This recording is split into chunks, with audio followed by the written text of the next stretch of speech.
La famille, c'est certainement une des plus belles créations que Dieu a inventées.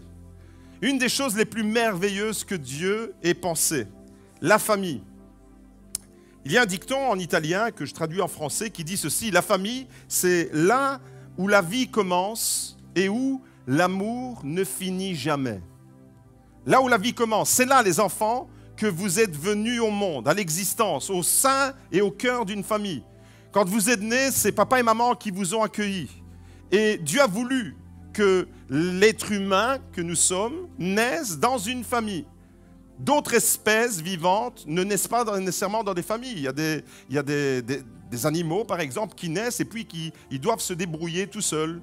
Comme par exemple les lézards ou les tortues. Une fois que la tortue va pondre au bord de la plage, quand la petite tortue va éclore, eh bien, elle va trouver le chemin de la mer et puis elle va partir à l'aventure de la vie toute seule.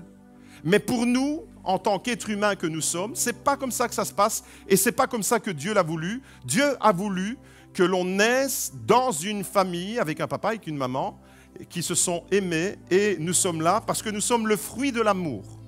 Retenez bien ça parce que ça, ce sera une leçon importante et capitale. Nous sommes le fruit de l'amour. Et pour parler de la Bible, pour parler de la famille, dans la Bible, eh bien, on trouve plusieurs images et l'image que j'ai sélectionnée pour nous ce matin, c'est l'image de la construction de la maison. Par exemple, dans le psaume 127, au verset 1, il est écrit « Si l'Éternel, l'Éternel c'est Dieu, les enfants, si l'Éternel ne bâtit la maison, ceux qui la bâtissent travaillent en vain. Et si l'Éternel ne garde la ville, celui qui garde la ville garde en vain. Il veille en vain. » Alors retenez dans ce verset deux verbes importants. Le verbe bâtir et le verbe garder. À propos de la famille, il est question de bâtir la maison. Et la maison, dans ce verset, ça représente la maisonnée. Et la maisonnée, c'est la famille. Il est question donc de bâtir et de garder. Deux images. Bâtir, c'est une autre façon pour parler de la construction. On peut utiliser des synonymes. Un synonyme, c'est un mot qui veut dire la même chose. Par exemple, on peut parler de bâtir pour parler de construire. On peut utiliser le mot édifier. Et souvent, la Bible, elle les utilise tous les trois. Construire, bâtir, édifier. Et ici, la maison dont il est question dans ce psaume 127, eh bien, c'est notre maison. Pas la maison en briques, mais la maison que nous formons en tant que famille. Et il est question donc de bâtir, une façon de construire et de garder. Si l'Éternel ne garde la ville, celui qui garde veille en vain. Garder, c'est une autre manière de dire protéger. Garder quelque chose, c'est protéger. Et une famille, alors vous l'avez compris, une famille, ça se construit et ça se protège. Et c'est pour ça que nous sommes dans nos familles. Et dans ce verset, il est question donc de bâtir notre famille comme on construit une maison et de garder, de protéger notre famille comme on protège une ville. Quand elle est agressée, et les images de la guerre pour les plus grands, eh bien, nous montrent comment certains Ukrainiens, sans armes même, se positionnent devant des tanks pour protéger leur maison, protéger leur famille, protéger leur ville. C'est de cela qu'il s'agit. Deux expressions pour parler de la famille ce matin. Vous allez les retenir. Bâtir, construire donc, et protéger. L'autre information importante qu'on trouve dans ce verset nous apprend que Dieu doit bâtir la maison et que Dieu doit protéger la famille. Si l'Éternel ne bâtit la maison, ceux qui construisent en vain. Et si l'Éternel ne garde la ville, ceux qui gardent veillent en vain. Alors les enfants, les ados, les parents, vous êtes toujours avec moi ce matin? Faites-moi signe, ça va? Il fait un peu chaud, c'est bientôt le printemps, alléluia. De l'autre côté, devant l'ancienne église, il y a déjà un arbre qui est tout fleuri et je dis waouh, c'est déjà le printemps à l'église. Eh bien, que ce soit vraiment prophétique pour nous, que ce soit le printemps dans nos cœurs et dans nos familles. Alors, on a déjà relevé 3 informations importantes rien qu'avec cette petite lecture que nous venons de faire. 3 informations importantes. La première, c'est que la famille se construit. La deuxième information, c'est que la famille se protège. Et la troisième information, c'est qu'il faut que Dieu soit dans le coup. Il faut absolument que Dieu soit dans le projet de la famille. Pour que la famille puisse se construire et pour qu'elle puisse être protégée, il faut absolument que Jésus soit au centre de la famille. Et ce matin, eh bien, on va découvrir à travers ce message comment construire et protéger notre famille. Comment faire? Quelle attitude devons-nous avoir pour construire notre famille? Je m'adresse aux jeunes couples, vous avez des tout petits bouts là qui sont encore à la mamelle. Je m'adresse peut-être même aux couples déjà un peu plus avancés. Et je m'adresse même aux grands-parents parce que la famille, vous savez, c'est relatif la famille. Dans certains pays, la famille, ça se limite à papa et maman et les enfants et des fois, c'est rien qu'un enfant. Et c'est tout. Dans ma culture, la famille, c'est beaucoup plus large que ça. La famille, c'est nono, nona, maman, papa, dio, dia, les tantes, les oncles, les cousins, les cousines et toute la smala. Ça, c'est la familia. Vous voyez? Donc, quand on parle de famille, il y a des vérités de la parole de Dieu, mais vous devez comprendre aussi qu'il y a tout un arrière-plan culturel. On peut comprendre la famille de différentes manières. Et on ne peut pas échapper à notre propre culture.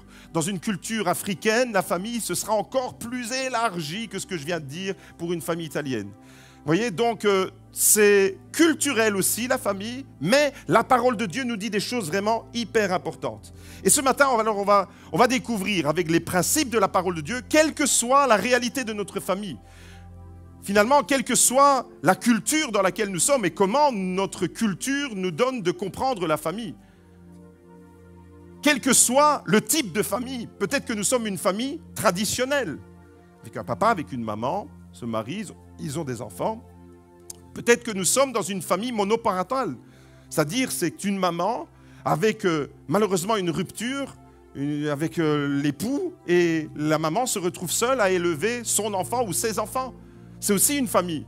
Peut-être que c'est une famille dysfonctionnelle et il y a des familles recomposées. Et aujourd'hui, je crois que, comme je le disais par rapport à la guerre et à l'Europe, l'Europe n'a jamais été aussi fragilisée et aussi menacée depuis la Deuxième Guerre mondiale qu'en ce moment. Et je crois que la famille aujourd'hui, eh bien, elle est au cœur du projet de Dieu, mais elle n'a jamais autant été bousculée et malmenée, la famille. Menacée par toutes sortes de choses, toutes sortes de courants, toutes sortes de positionnements dans la société qui influencent les jeunes et les moins jeunes. Et puis la famille, la famille telle que Dieu l'a définie dans sa parole, elle peut être fragilisée et menacée même. Et c'est vraiment important et je salue vraiment l'interpellation que j'ai reçue de Lucie, coordinatrice du Club 400, de dire on va vivre un culte. Pasteur, qu'est-ce que tu en dis si on vit un culte avec...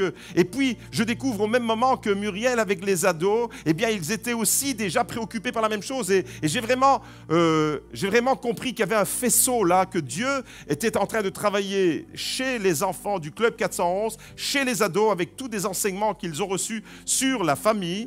Et puis, ce projet qui est né aussi dans notre cœur. Et nous sommes là aujourd'hui pour réfléchir comment construire et protéger nos familles. Ces deux activités, construire et protéger, sont hyper importantes, vous l'avez compris. Et c'est la responsabilité du papa, de la maman, des enfants et aussi des nonos et des nonas. Des zios et des zias, des tantes et des tontons. Des tontes. Des tantes et des tontes. Tout le monde est impliqué dans le projet de la famille. Tout le monde est important dans la famille. Les enfants, vous entendez, la famille, ça vous concerne. Les ados, vous entendez, la famille, ça vous concerne. Tout le monde est important dans une famille et tout le monde a une responsabilité. La responsabilité dans une famille, ce n'est pas seulement la responsabilité de papa, de maman, des grands. La responsabilité implique tout le monde. Et c'est merveilleux, je pense que c'est vraiment merveilleux de réaliser, même si vous êtes enfant, que vous avez une place importante dans le cœur de Dieu et pour votre famille. Et moi, j'ai déjà vu des enfants qui ont eu un impact tellement grand chez les parents que les parents ont été touchés par le message de l'Évangile par l'intermédiaire de leur enfant. C'est extraordinaire. Anthony en est la preuve, il est parmi nous. C'est extraordinaire, voyez. Donc les enfants, vous avez un rôle capital, important. Et on va réfléchir ensemble alors à ces deux choses, construire et protéger la famille. Un jour, un serviteur de Dieu qui est très célèbre dans la Bible, qui s'appelle Josué, Josué a fait une déclaration vraiment importante et j'invite les papas et les mamans à faire cette déclaration avec moi ce matin. On va la découvrir dans Josué 24, verset 15. Regardez ce qu'il dit cet homme. « Moi et ma maison », vous avez compris que la maison maintenant, ce n'est pas les briques, mais c'est la famille. « Moi et ma maison, nous servirons l'Éternel. » Est-ce que les familles peuvent déclarer ça? Moi et ma maison, nous servirons l'Éternel. Je veux l'entendre, que ceux qui nous suivent sur Internet puissent l'entendre. Moi et ma maison, nous servirons l'Éternel. Alors je veux souligner ici plus que jamais combien c'est important. Vous voyez, Josué a compris qu'il fallait absolument que Dieu soit dans le projet de la famille. Il avait compris quelque chose qu'on va redécouvrir ce matin. Il avait compris, et pour nous, il est vraiment capital et fondamental de comprendre que Jésus doit être au cœur de notre famille et qu'une famille, elle ne peut se construire et elle ne peut être protégée des menaces. On va voir de quoi elle doit être menacée et comment la construire. Elle ne peut être construite, édifiée, bâtie que si Jésus est au centre de cette famille. Et plus que jamais, je voudrais vraiment le souligner plus que jamais, j'ai vu trop de familles, j'ai vu trop de jeunes, j'ai vu trop d'adolescents, j'ai vu trop de familles vivre sans Jésus et connaître véritablement la désolation, être complètement détruites aussi.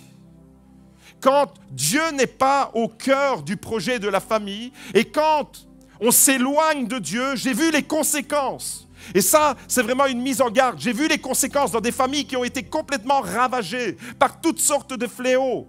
Ça aussi, ce sont des menaces desquelles il faut nous protéger.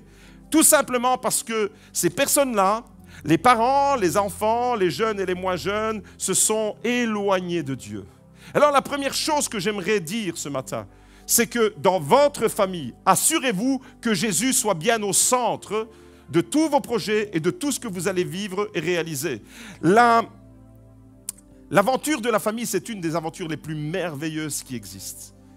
C'est extraordinaire. Mais pour que cette aventure soit vraiment merveilleuse, il faut que celui qui est le merveilleux soit au cœur de cette famille. Et la toute première chose, c'est ça. C'est vraiment assure-toi que l'Éternel bâtit la maison avec toi. Assure-toi que l'Éternel garde la maison avec toi.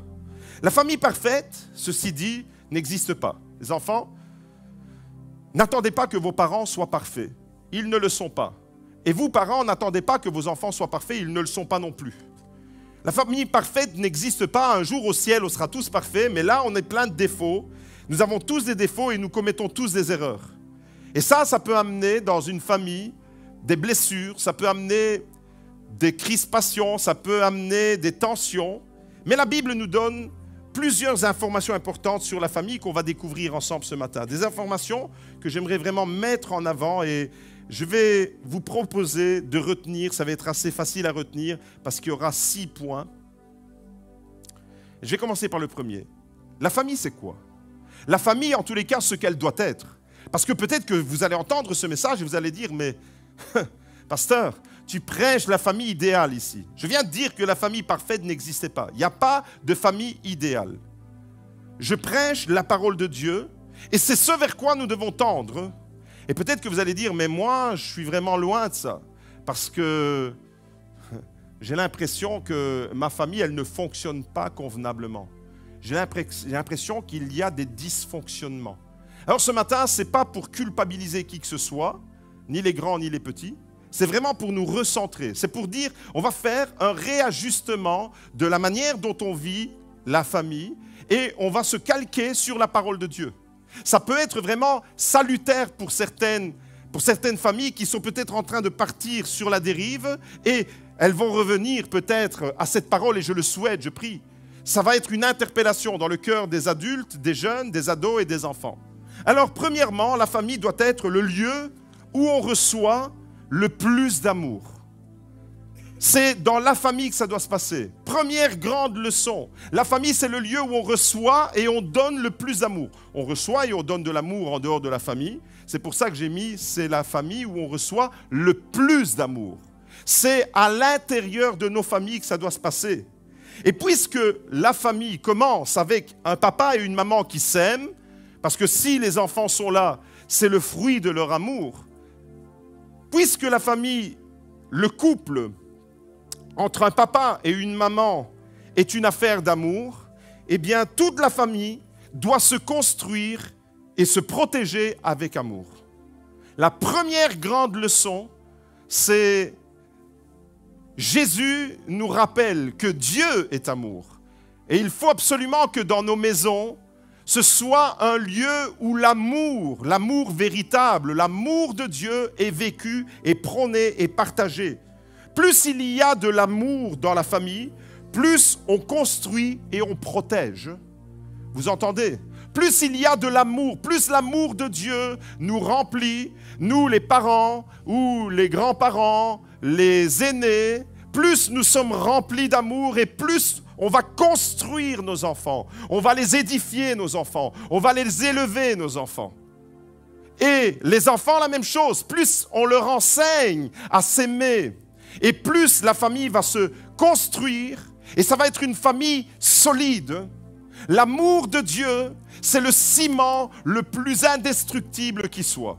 Pour qu'une famille se construise et pour qu'une famille soit protégée des agressions extérieures, il faut impérativement que l'amour soit vécu, pas seulement en théorie, mais dans la pratique.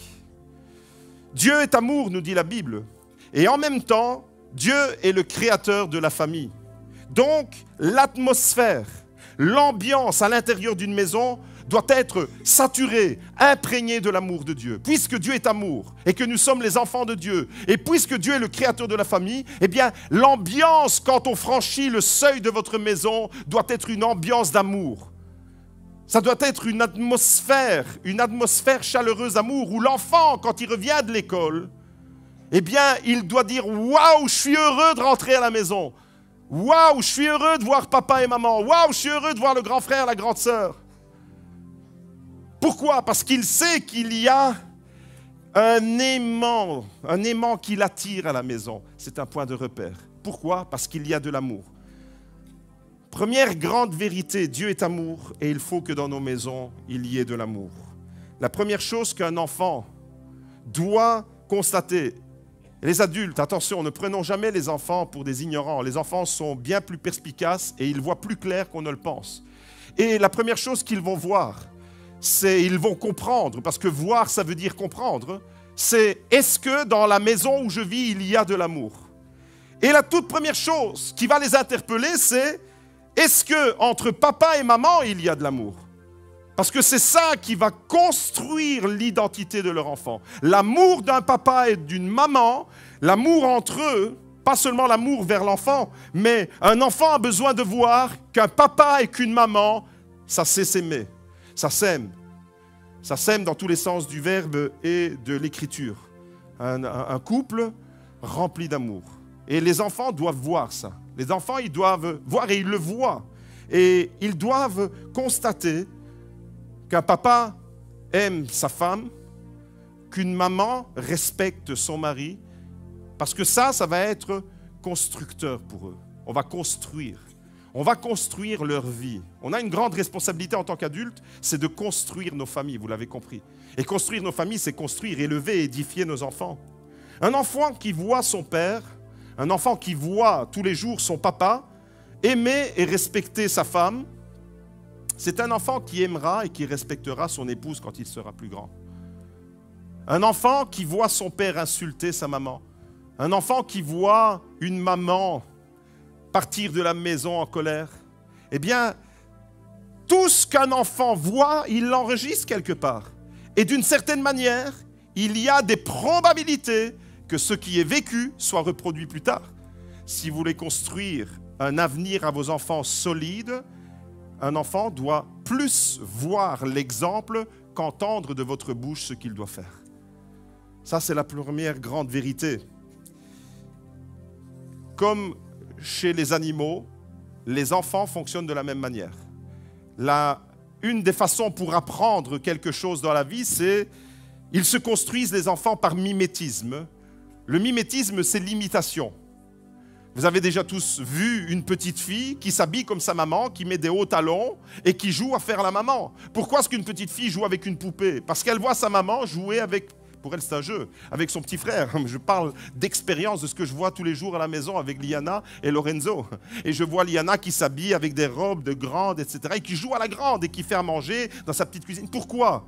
Parce qu'elle limite, elle est dans l'imitation, le mimétisme. Et ce qu'elle voit faire, elle va le reproduire.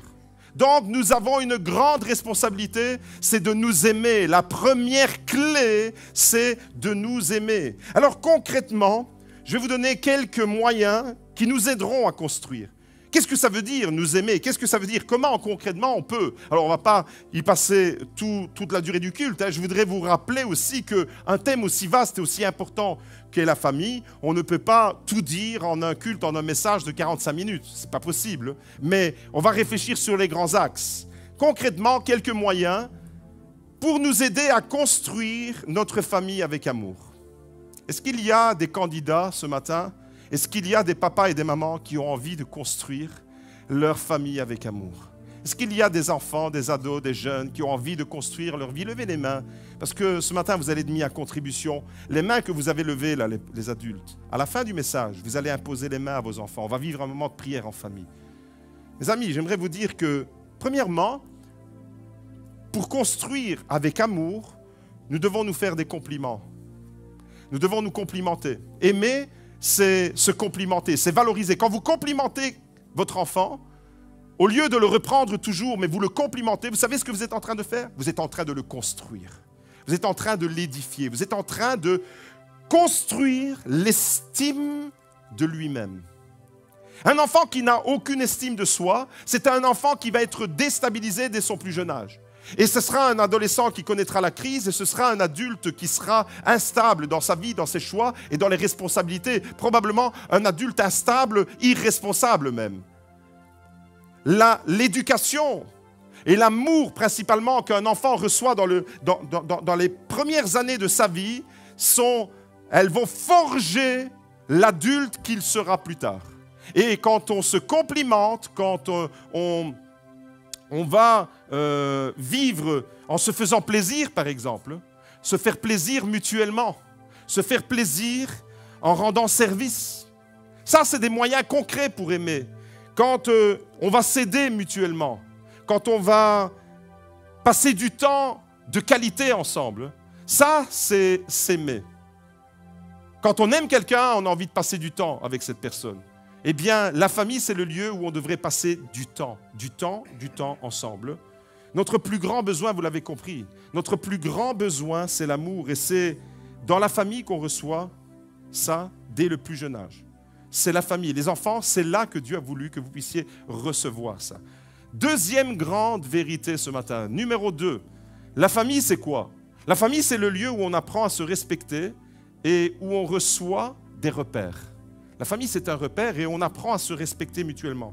Répétez avec moi, dans la famille, il y a une place pour chacun et chacun a sa place. Je dois respecter celui qui est là dans la famille, je dois le respecter. On n'a pas tous les mêmes rôles. Aujourd'hui, on est dans une société qui a confondu les rôles. Des fois, quand on voit certaines familles, on a l'impression que c'est les enfants qui sont les parents et les parents sont les enfants. Non, il y a une place pour chacun. Dieu est un Dieu d'ordre. Il a donné des principes qui doivent gouverner nos familles. Et dans la Bible, en particulier, il y a à la fois un message qui est adressé aux enfants et un message qui est adressé aux parents. Éphésiens 6, versets 1 à 4, résume les deux messages. Premièrement, adressé aux enfants. Regardez ce qu'il est écrit au tout début, verset 1. « Enfants, obéissez à vos parents selon le Seigneur, car cela est juste. Honore ton père et ta mère, c'est le premier commandement accompagné d'une promesse, afin que tu sois heureux et que tu vives longtemps sur la terre. » Ça, c'est le message adressé aux enfants.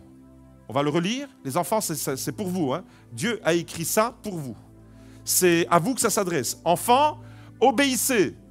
Il n'est pas écrit dans ce verset, parents, faites obéir vos enfants. Ça s'adresse directement à vous. Enfants, obéissez à vos parents selon le Seigneur, car cela est juste. Honore ton père et ta mère. Honorer, ça veut dire respecter.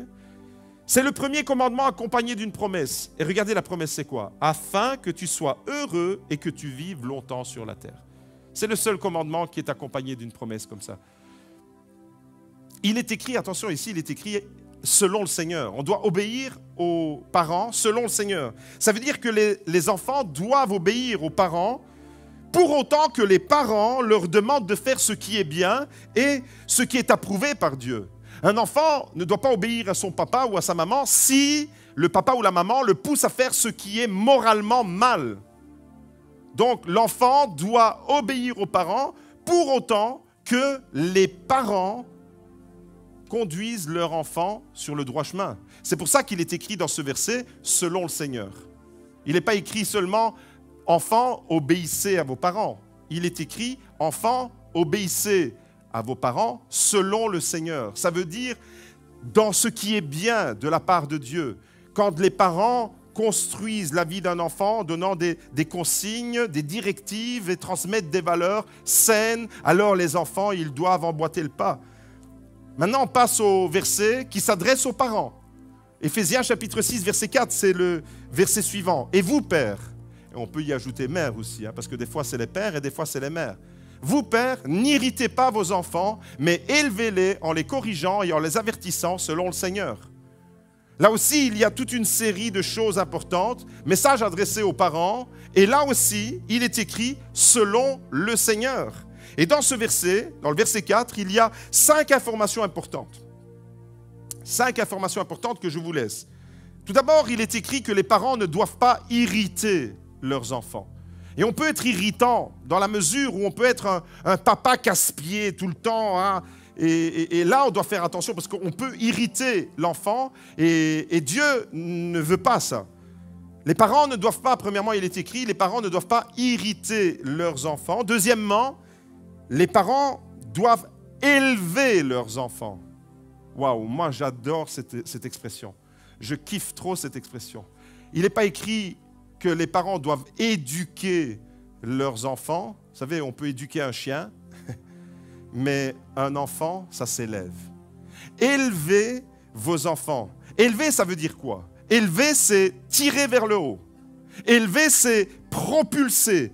Et un enfant qui reçoit de l'amour et qui reçoit des repères dans sa famille, c'est un enfant qui s'élèvera. Nous avons la responsabilité en tant qu'enfant d'arroser notre enfant avec l'amour, avec les principes selon le Seigneur, pour que cet enfant se construise et soit élevé. Vous avez vu? Élevez vos enfants, ça c'est la deuxième chose qu'il est écrite. Premièrement, dans ce verset, ne pas les irriter. Deuxièmement, les élever. Troisièmement, les parents doivent corriger. Les parents doivent corriger leurs enfants. Corriger quand un enfant, va sur le mauvais chemin, le ramener sur le bon chemin. C'est un besoin fondamental. À un moment donné, les psychologues se sont embrouillés la tête. Et on est tombé dans un travers dans la société où les parents, ils ne pouvaient presque plus rien faire avec leurs enfants. Ça, c'est un extrême et je pense que de plus en plus de psychologues et même de psychologues spécialisés pour l'enfance ont pris conscience que l'enfant roi, c'est pas bon pour l'enfant. L'enfant a besoin. C'est quand un enfant, quand vous lui dites non, ça le construit. Si vous êtes avec un enfant où vous ne savez pas dire non à votre enfant, vous allez avoir de sérieux problèmes. L'enfant, pour qu'il se construise et pour qu'il soit élevé, doit être confronté, doit être mis dans un cadre. Une maison, c'est défini. Il y a des portes, il y a des murs. C'est une maison. Ce n'est pas n'importe quoi, c'est une maison. Et bien, dans une famille, il y a des règles à suivre. Et l'enfant a besoin d'être corrigé s'il va de travers. Corriger toujours avec amour, parce que rappelez-vous, ce verset, il dit « selon le Seigneur ». On ne corrige pas pour corriger, on corrige parce qu'on sait que l'enfant prend un chemin qui n'est pas bon pour lui. Lui ne le sait peut-être pas à ce moment-là. Quatrièmement, il est écrit « parents, avertissez ». Il est question d'avertir dans ce verset. Avertir, c'est prévenir. C'est vaut mieux prévoir et vaut mieux prévenir que guérir. Pourquoi? Parce que les parents ont plus d'expérience que les enfants, que les ados. Et donc, on sait quels sont les dangers et on les avertit à l'avance. Et je sais combien c'est difficile quand vous avez un ado de l'avertir parce que l'ado, il pense tout savoir. Les ados, pas vrai? Vous savez mieux que papa et maman. Hein? Et donc, c'est difficile d'avertir. Et regardez, dans ce verset, il y a à la fois l'éducation par la correction et l'éducation par l'avertissement. La correction, c'est quand la faute a été commise. L'avertissement, c'est avant que la faute a été commise. Et on a besoin de ça. La parole de Dieu, elle est claire, elle est précise. Et cinquièmement, tout doit se faire selon le Seigneur, encore une fois. En accord, autrement dit, avec l'Esprit de Dieu. L'éducation qu'on donne à nos enfants, c'est en accord avec l'Esprit de Dieu et avec la parole de Dieu.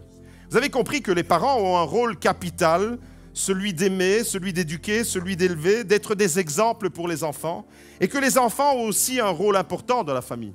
Les enfants ont un rôle important, celui de recevoir l'amour et l'éducation qui va les construire. Les enfants aujourd'hui ont plus besoin, comme je l'ai déjà dit, de voir à travers les parents l'exemple qu'ils doivent suivre, plutôt que d'entendre les parents dire « fais ceci, fais pas ci, comme ci, comme ça, dur d'être bébé ». Si vous êtes un papa, une maman qui dit toujours à votre enfant « fais ci, fais ça », mais vous faites le contraire, vous êtes en train de l'irriter, vous êtes en train d'être le contre-exemple qu'il doit suivre. Un enfant, il doit voir. Vous aimez Dieu? Vous voulez que votre enfant, il aime Dieu? Vous voulez que votre enfant soit rattaché à Dieu? Commencez par lui montrer l'exemple en étant fidèle à l'Église. Vous voyez, c'est l'exemple qu'il doit suivre. Ce n'est pas une parole qui lui est dictée de l'extérieur. Un enfant va observer et va imiter. Rappelez-vous, un enfant se construit par mimétisme, par imitation. Ça, c'est la responsabilité des enfants. Celui de recevoir l'amour et l'éducation qui va les construire. Les enfants doivent recevoir des principes, autrement dit. Parce que quand on vient au monde, on vient comme une feuille blanche et toute notre histoire va s'écrire.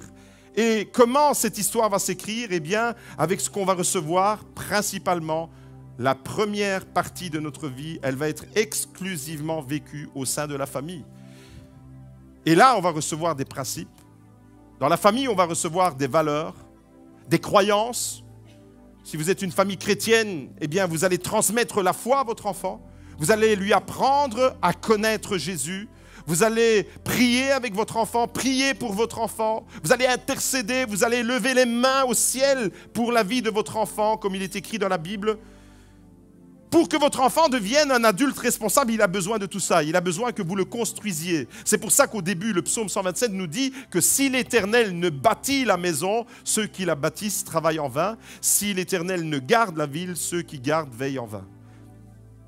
Si un enfant n'apprend pas à respecter des règles dans son plus jeune âge, dans la maison, quand il sera plus âgé, il aura des grosses difficultés à respecter des règles dans la société. La maison, la famille, c'est un laboratoire. C'est là qu'on va poser les fondements pour l'adulte qu'il sera dans quelques années. Et ça passe vite. Les jeunes couples, je m'adresse à vous, vous avez des enfants dans les bras. En un claquement de doigts, vous allez ouvrir et fermer les yeux, les réouvrir, et vous allez retrouver vos enfants que vous tenez aujourd'hui dans les bras, des adolescents, des jeunes qui vont se marier. Et moi, je vois encore ma fille et mon fils et mes enfants quand ils étaient tout petits. Et maintenant, me voilà nono presque 4 fois. J'ai rien compris de la vie. J'ai rien compris de ce qui s'est passé. Ça passe tellement vite. Les amis, j'aimerais vous dire que ce qu'un enfant reçoit dans sa maison, dans sa famille, ça va le construire pour l'âge adulte. Et pour ça, eh bien, on doit transmettre des valeurs, on doit transmettre des principes. Et dans cet échange qu'on appelle l'éducation, il peut y avoir des fois des couacs. Et des conflits, comme je l'ai dit tout à l'heure, il n'y a aucune famille qui est parfaite, puisqu'on est tous remplis de défauts. Donc forcément, nos familles, elles vont être défectueuses. Et les enfants vont recevoir les principes et les valeurs qui vont construire leur vie. Mais dans cet apprentissage de la vie, il peut y avoir des moments où les enfants et les parents ne se comprennent plus. Ça peut arriver, les enfants. Ça peut arriver, les ados. Alors là, à ce moment-là, qu'est-ce qu'il faut faire? Il ne faut jamais aller à la confrontation pour la confrontation. Il faut toujours désamorcer les conflits, toujours privilégier le dialogue et la prière. Toujours faire comprendre à votre enfant, je m'adresse aux adultes ici, plutôt que de lui interdire. Vous savez, un jour, je raconte un témoignage personnel. Quelques années en arrière, Elisa était adolescente. On était en Italie, on était au bord de la plage. Et un stabilimento, je ne sais pas comment on appelle ça en français. Enfin bref, un bar qui était sur la plage avec des transats, etc. Le soir, eh bien, faisait un peu d'animation avec de la musique et les jeunes pouvaient aller danser. Ce n'est pas dans nos habitudes. Nos enfants n'ont jamais été dansés, ne sont jamais sortis dans les boîtes de nuit, etc. On a donné une éducation chrétienne. Mais là, ce jour-là, Elisa, elle voulait à tout prix aller à ce truc-là parce qu'elle avait quelques copines. Alors on s'est dit, c'est en plein air, c'est à la plage. Nous, on est là au bord de la plage et on voit ce qui se passe. Et on était confrontés à deux positions. Soit on lui disait, non, Elisa, tu ne peux pas aller. Et là, on se la serait mis à dos parce qu'elle n'aurait pas compris notre interdiction. Ou alors, on lui a dit, OK, Elisa, on va aller, mais on ne sera pas loin. Et dès que tu vas voir comment ça se passe, si tu vois que tu n'es pas bien, tu nous appelles directement. Et c'est comme ça qu'on a accepté. Au fait, elle est allée, elle est rentrée dans l'espace qui était en plein air, puisque c'était sur la plage. Même pas 5 minutes après, elle nous appelait, venez me rechercher immédiatement. Il y avait plein de jeunes qui fumaient des joints, ça sentait toutes sortes de choses. Elle a dit, c'est pas mon univers ça. Elle y est allée, elle a vu que c'était pas son univers, elle a compris. Elle a compris un principe d'éducation qu'on lui a donné, elle l'a compris par l'expérience. Attention, ça, il faut aussi se limiter, parce qu'on ne peut pas tout accepter non plus. Mais si on avait interdit purement et simplement, eh bien, elle n'aurait pas compris, on aurait été dans une confrontation. Et dans le dialogue, alors, on a pu expliquer à Elisa et elle n'a plus jamais mis les pieds dans ce genre de choses. Vous voyez, désamorcer les conflits et privilégier toujours le dialogue et la prière. C'est comme ça qu'on construit des familles solides. C'est comme ça qu'on construit des familles stables. Un jour, quelqu'un a dit, société sans père, société sans repère. Les enfants ont besoin de repères. Une société sans père, quand les pères, les papas sont démissionnaires, eh bien, on n'a plus de repères, les enfants n'ont plus de repères. Et vous entendez dans le mot repère, le mot père. Et un père, c'est un repère, et un repère, c'est un exemple. Malheureusement, aujourd'hui, bien dans la société, on voit de moins en moins de pères et de mères aussi exemplaires. Et les enfants sont un peu livrés eux-mêmes. Mais nous, en tant qu'enfants de Dieu, en tant qu'Église, on doit faire la différence. Nos familles doivent se démarquer.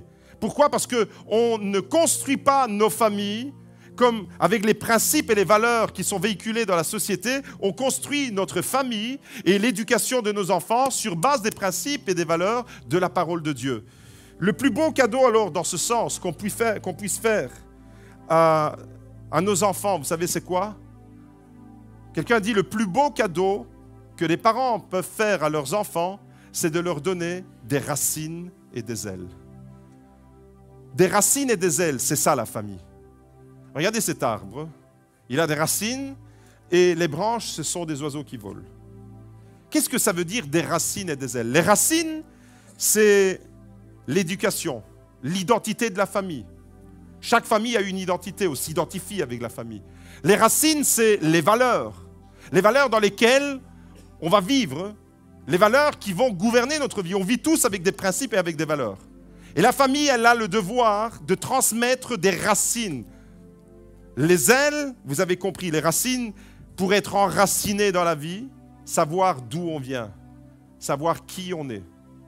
Et les ailes pour qu'ils puissent prendre leur envol. Si on donne trop de racines, on va finir par les étouffer.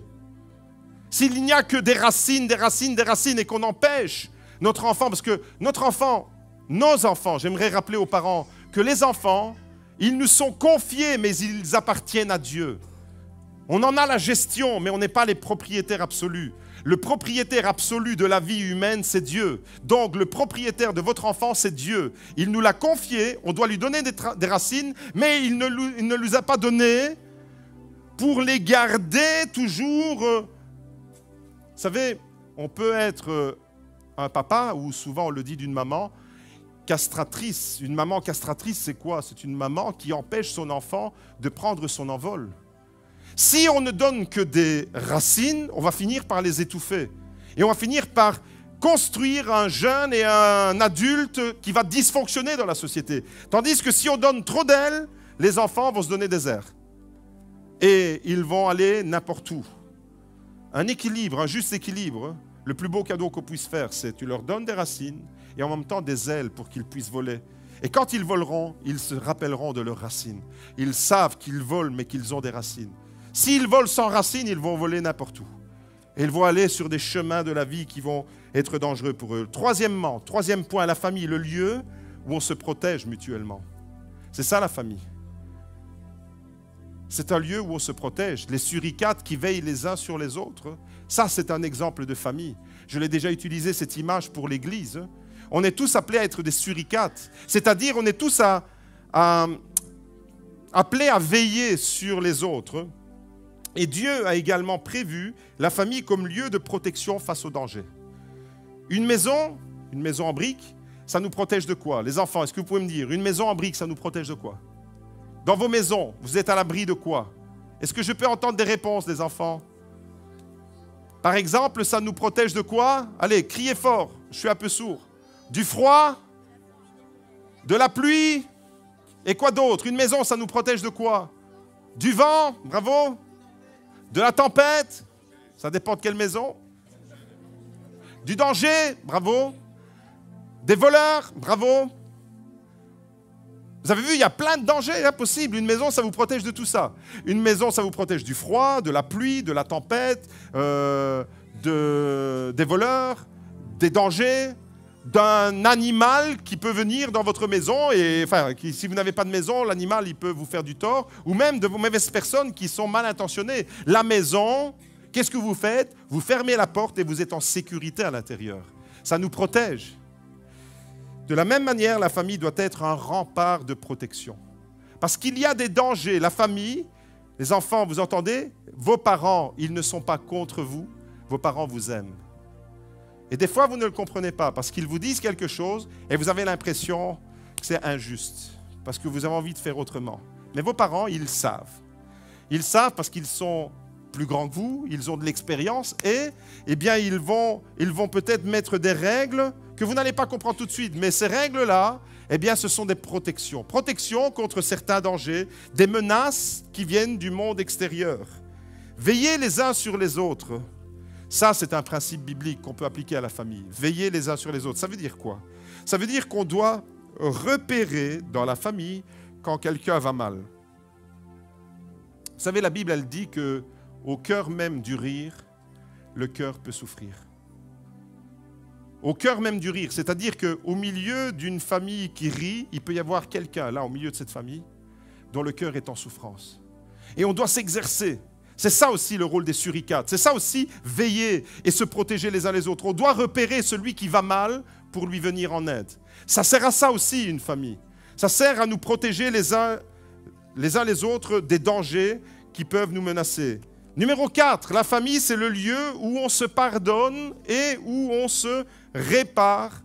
On répare les fautes. On se pardonne, pourquoi? Parce que comme je l'ai dit tout à l'heure, il n'y a pas de famille parfaite. La famille parfaite n'existe pas parce que les êtres humains ne sont pas parfaits. Ça, j'espère que vous l'avez bien compris, que vous soyez jeune, enfant, adulte.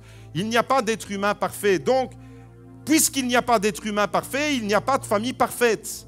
Ça veut dire qu'il peut y avoir des blessures dans les familles. Il peut y avoir des conflits entre les filles et les mamans. Il peut y avoir des incompréhensions. Et alors, le pardon, c'est vraiment une clé pour nous construire et pour construire nos familles de la façon la plus solide. Même s'il y a de l'incompréhension et parfois même des disputes, la famille, elle est là pour nous rappeler.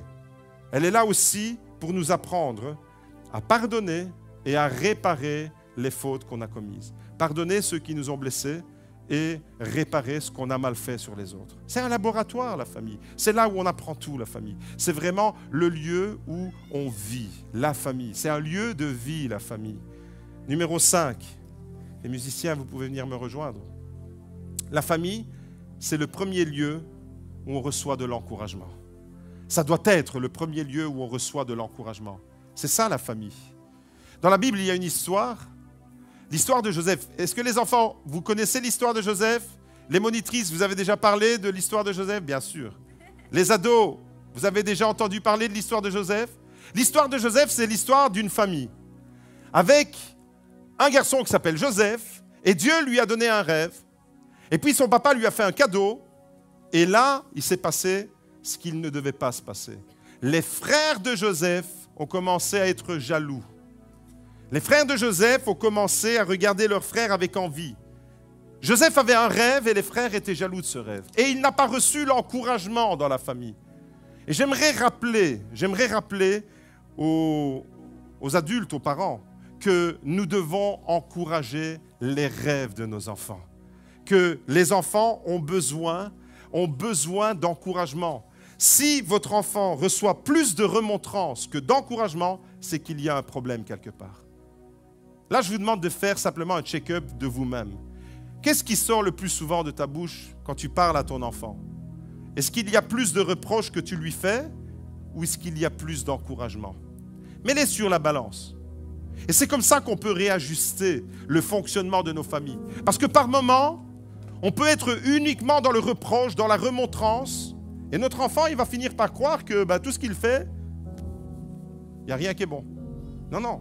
Il a besoin d'entendre plus d'encouragement que de remontrance. Proverbe 22, verset 6. Instruis l'enfant selon la voie qu'il doit suivre, et quand il sera vieux, il ne s'en détournera pas. Ce verset, l'idée de ce verset, on peut comprendre le texte dans l'original en hébreu de cette façon. Oriente l'enfant selon l'inclinaison de son cœur. Tout à l'heure, on a entendu que tout ce qu'on doit faire dans la maison, relation entre les parents et les enfants, ça doit se faire selon le Seigneur. Vous vous rappelez de ça? C'était dit quand Éphésiens 6 s'adresse aux parents, et c'est dit aussi cette expression quand Éphésiens 6 s'adresse aux enfants, selon le Seigneur. Maintenant ici, l'éducation qu'on doit donner, l'orientation, on doit instruire l'enfant, on doit l'orienter dans la vie. De quelle manière? Selon la voie qu'il doit suivre, l'idée qui se cache derrière cette expression en hébreu, c'est oriente l'enfant selon l'inclinaison de son cœur. Qu'est-ce que ça veut dire selon l'inclinaison de son cœur? Ça veut dire quoi selon l'inclinaison de son cœur? Il y a dans ce verset un principe éducatif fondamental, extraordinaire. La Bible, elle est vraiment à l'avant-garde par rapport à toute la psychologie moderne. Il y a dans ce verset des clés extraordinaires. Tout d'abord, il est écrit que l'enfant a besoin d'être orienté. Un enfant qui est livré à lui-même et qui fait son éducation lui-même, je ne sais pas quel adulte il va devenir. Un enfant a besoin d'être enseigné, instruit, orienté. On doit être comme des rails qui vont le canaliser dans la vie. On doit lui donner des racines et on doit lui donner des ailes. On doit le structurer d'une certaine manière. L'enfant a besoin d'être orienté, mais il doit être orienté selon l'inclinaison de son cœur. Qu'est-ce que ça veut dire? Ça veut dire, cette expression, selon l'inclinaison de son cœur, ça veut dire en tenant compte de qui il est profondément. Parce que chaque enfant a une identité. On est tous différents. Et dans une famille composée de plusieurs enfants, tous les enfants ne se ressemblent pas et ne fonctionnent pas de la même manière. Et on ne peut pas calquer les choses, dicter les choses, sans comprendre qui est l'enfant. Donc, selon l'inclinaison de son cœur, ça veut dire en tenant compte de sa personnalité, en tenant compte de son tempérament, en tenant compte de son potentiel même, en tenant compte de son talent. Il y a des enfants qui sont plus artistiques, il y a des autres qui sont plus scientifiques. Il y a des enfants qui sont plus pour l'art, il y a des enfants qui sont plus pour le manuel, il y a des enfants qui sont plus pour l'intellectuel. On doit comprendre et on doit orienter l'enfant selon ce qu'il est. L'identité, c'est même pas nous qui lui avons donné, c'est Dieu qui en est le maître, qui lui a donné une identité. Et on doit, en tant que parents, se préoccuper de l'enfant tel que Dieu nous l'a confié. Et l'orienter en tenant compte, selon le Seigneur, selon l'inclinaison de son cœur. Deux repères. Selon la parole de Dieu, les principes, on doit aller les chercher dans la parole de Dieu. Mais en même temps, ces principes-là, on ne doit pas les appliquer bêtement. Parce qu'alors, si on les applique bêtement, vous savez ce qu'on fait? On devient des dictateurs de la religion dans nos maisons. On devient comme des pharisiens. Et les enfants, ils ne comprennent pas. Non. Selon les principes de la parole de Dieu, selon le Seigneur, c'est ce qu'il est écrit en Éphésiens 6, selon l'inclinaison de son cœur. En respectant la parole, en respectant l'identité de l'enfant. Les parents doivent être les premiers alors à orienter, parce que les enfants seront orientés plus tard. Quand ils vont commencer à côtoyer d'autres enfants à l'école, quand ils vont commencer à être influencés par le monde extérieur, vous ne serez plus les seuls à orienter votre enfant. L'enfant va être orienté par des éducateurs, par des professeurs, par des moniteurs. Mais les premiers qui ont la responsabilité de l'enfant, c'est les parents. Et les premiers alors à orienter, à discerner la personnalité de l'enfant, Est-ce que tu connais vraiment ton enfant? Je m'adresse à toi, papa, et à toi, maman, qui est là. Est-ce que tu connais vraiment ton enfant? Est-ce que tu connais qui est ton enfant? Est-ce que tu connais quelle est l'identité de ton enfant? Intéresse-toi à lui. Apprends à le connaître. Tu l'aimeras encore mieux. Les parents sont les premiers à orienter, à discerner la personnalité de leur enfant, mais aussi à les encourager. En d'autres termes, j'aimerais vous dire que la famille doit être le lieu. La famille doit développer la culture de l'encouragement. On doit s'encourager mutuellement, on doit encourager nos enfants. Lorsque nous étions aux États-Unis, on a découvert quelque chose là-bas. Vous savez, chaque société elle a des principes de vie. Et aux États-Unis, on a remarqué quelque chose l'année dernière, c'est que les Américains ont une tendance naturelle pour l'encouragement. Là où peut-être nous, ici en Europe, on va voir les défauts des gens, c'était presque surprenant qu'on parlait avec des gens, au lieu d'être confronté à des gens qui voyaient des défauts, l'Américain va voir peut-être la qualité, va se réjouir de la réussite de quelqu'un d'autre, alors qu'ici, on va jalouser quelqu'un d'autre. Et on a découvert ce principe aux États-Unis. Par exemple, quand un enfant revient de l'école avec des mauvais résultats, nous pouvons réagir de deux manières différentes. Premièrement, on peut se focaliser sur le résultat. On n'est pas content, le résultat n'est pas bon. Et alors, notre esprit, il est attiré vers le résultat. Ou alors, on a une autre manière de se positionner. On peut se focaliser sur l'effort que l'enfant a fourni. Tu peux aujourd'hui, en tant que papa et en tant que maman, te focaliser soit sur le résultat, soit sur l'effort. Quand tu te focalises sur le résultat, si le résultat n'est pas bon, tu vas faire une remontrance. Quand tu te focalises sur l'effort, même si le résultat n'est pas bon, tu vas dire, c'est bien mon enfant. J'ai vu que tu as fait un effort. J'ai vu que tu as essayé de te dépasser. J'ai vu que tu as essayé de reculer tes limites. Et je t'encourage. Et quand tu es à plus focalisé sur l'effort que sur le résultat, tu es en mode fonctionnement. Aux États-Unis, ils ont une expression pour encourager, même si le résultat n'est pas top. C'est dans la bouche de tout le monde. Comme l'expression « God bless you » est dans la bouche de tout le monde, l'expression « good job » c'est dans la bouche de tout le monde aussi. Good job, vous savez c'est quoi?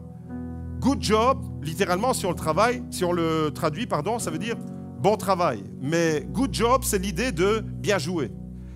Good job, c'est l'idée de bravo. T'as bien essayé. T'as fourni un effort. Good job. Même si le résultat n'est pas bon. Alors, j'aimerais vraiment qu'on puisse recevoir une injection d'encouragement dans nos familles ce matin. Et qu'on puisse être des good jobs en puissance. Dans le sens qu'on doit s'encourager. Les enfants ont besoin d'être encouragés. Et vous, les enfants, quand vous voyez votre maman qui est complètement lessivée, qu'elle n'en peut plus parce qu'elle se coupe en 4, en 1000, parce qu'il y a la lessive, parce qu'il y a le repas à préparer, parce qu'il y a la maison à nettoyer, parce qu'il y a les devoirs à faire, eh bien, soyez aussi, vous les enfants, des good jobs pour votre maman, pour votre papa. Et c'est comme ça que les familles peuvent être construites et protégées avec les principes de la parole de Dieu. La famille, selon la Bible, c'est bien plus que ce que je viens de décrire parce qu'il faudrait des séminaires entiers pour parler de la famille. Mais en quelques mots, on a relevé quelques principes fondamentaux. La famille, c'est tout ça, un lieu d'amour. La famille, c'est le lieu où on apprend le respect. La famille, c'est un lieu de protection et de sécurité. La famille, c'est le lieu du pardon et de la guérison, de la réparation. La famille, c'est le lieu de l'encouragement. Et finalement, je termine avec certainement la chose la plus importante. C'est que la famille, c'est le lieu où Dieu peut agir. La famille, c'est la première église. Votre première église, c'est votre maison. La famille, c'est le lieu où Dieu peut agir à travers le papa, à travers la maman et à travers l'église. Regardez cette image à l'écran. Voyez la maison, si l'Éternel ne bâtit. Les parents, ils ont un rôle de protection. Mais en même temps, c'est l'image de la prière. Et on va terminer le culte de cette manière-là, en réclamant la bénédiction sur les familles. Et j'invite maintenant, tous ceux qui sont en famille, papa, maman, les enfants, à se regrouper. Et j'invite les papas, s'ils sont là, les mamans le font aussi. on va passer un temps de prière parce que nos enfants ont besoin de la bénédiction de Dieu sur leur vie pour être construits. Et nos enfants ont besoin de cette protection, comme ces mains qui se joignent. Alors, on va faire des petits groupes là où vous êtes. Tournez-vous, regroupez-vous en famille. Et si vous n'avez pas de famille, que vous êtes seul dans l'église, eh bien j'aimerais vous encourager parce que l'église, Dieu a pensé à tout. L'église, c'est aussi la famille de Dieu. Et l'église, elle sert aussi à ça. Elle sert tout ce qu'on a vu aujourd'hui par rapport à la famille.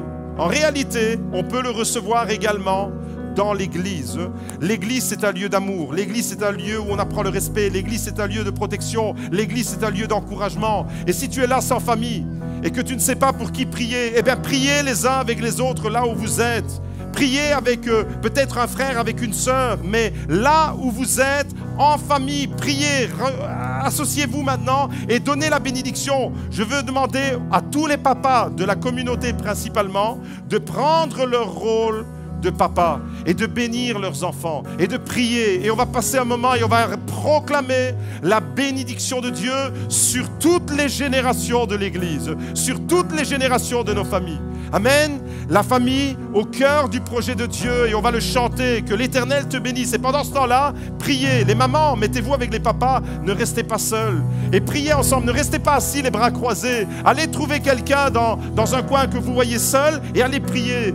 Et si vous êtes là avec votre enfant, bénissez votre enfant. Au nom de Jésus, nous te disons merci Seigneur pour ta parole qui nous rappelle ces principes merveilleux. Merci Seigneur parce que tu veux bénir, parce que tu veux fortifier, parce que tu veux encourager et parce que tu veux construire l'Église et les familles pour les rendre plus fortes. Au nom de Jésus, nous te le demandons. Père Saint, au nom de Jésus.